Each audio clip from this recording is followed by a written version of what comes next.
Good evening friends. நம்ம மார்னிங்கே Nifty Sensex எல்லாத்தோட லெவல்ஸை கொடுத்துருந்தோம். நம்மளோட லெவல்ஸ் ஹிட் ஆயிடுச்சான்னு சொல்லிட்டு நம்ம பார்க்கலாங்க. மார்னிங்கே நம்ம அப்டேட் கொடுத்துருந்தோம் என்னென்ன லெவல்ஸ் அப்படின்னு சொல்லிட்டு உங்களுக்கு இந்த தெரியுவாங்க, நீங்களே பார்த்துட்ருப்பீங்க.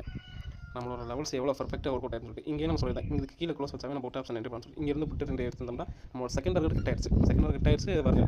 நீங்கள் ஏழும் இந்த மாதிரி ட்ரேட் எடுக்கணும்னு ஆசைப்பட்டீங்கன்னா நம்ம சேனலை சப்ஸ்கிரைப் பண்ணிட்டு எனக்கு மெசேஜ் பண்ணுங்கள். நம்மளோட எஜுகேஷன் பர்பஸுக்காக லெவல்ஸ் எல்லாம் சொல்கிறேன். இந்த மாதிரி லெவல்ஸ் தேவைப்படுத்தா எனக்கு மெசேஜ் பண்ணுங்கள். நெக்ஸ்ட் நம்ம சென்செக்ஸ் பார்க்கலாம். சென்செக்ஸும் சேம் லெவல்ஸ் தான். நம்ம ஃபஸ்ட்டு டார்கெட் ஹிட் ஆயிடுச்சு, செகண்ட் டார்கெட் ஹிட் ஆயிடுச்சு. இங்கே பாருங்கள், நம்ம இங்கேருந்து நம்ம சொல்லியிருந்தோம் 83,000 வந்து கிட்டத்தட்ட எவ்வளோ பாயிண்ட் 82,200 போயிடுச்சு. கிட்டத்தட்ட உங்களுக்கு ஒரு 800 பாயிண்ட் நீங்கள் கச்சப் பண்ணிருக்க முடியும் உங்களால். நம்ம சேனல் சப்ஸ்கிரைப் பண்ணியிருந்தீங்கன்னா உங்களால் இப்போ 800 பாயிண்ட் கச்சப் பண்ண முடியும். இதே மாதிரி லெவல்ஸ் நம்ம டெய்லி கொடுத்துருக்கோம். நம்ம சேனல் சப்ஸ்கிரைப் பண்ணி எனக்கு மெசேஜ் பண்ணுங்கள். பிக் ஹேபிட் உள்ளவங்கலாம் எனக்கு மெசேஜ் பண்ணுங்கள். நான் உங்களுக்கு பெஸ்ட்டு எஜுகேஷன் என்னால் கொடுக்க முடியும் உங்களுக்கு. நெக்ஸ்ட் வந்து பேங்க் நிஃப்டி நான் மார்னிங் உங்களுக்கு அப்டேட் கொடுத்துருந்தேன். இந்த ட்ரெண்டில் எனக்கு க்ளோஸ் பண்ணாவே நம்ம கீழே புட்டு போகணும்னு சொல்லிட்டு இங்கேருந்து கிட்டத்தட்ட இப்போ நம்மளோட லெவல் டச் ஆயிடுச்சு. இதுவே கிட்டத்தட்ட ஒரு 500 பாயிண்ட் கிட்ட நம்ம ப்ராஃபிட் பண்ணியிருக்கலாம். இதே மாதிரி டெய்லி நம்ம அப்டேட் கொடுத்துருக்கோம். உங்களுக்கு நம்ம லெவல்ஸ் வேணும்னா எனக்கு கால் பண்ணுங்கள், நான் மெசேஜ் பண்ணுங்கள் ஃப்ரெண்ட்ஸ். தேங்க்யூ. நம்ம எல்லா டார்கெட்டுமே ஹிட் ஆயிடுச்சு. தேங்க்யூ.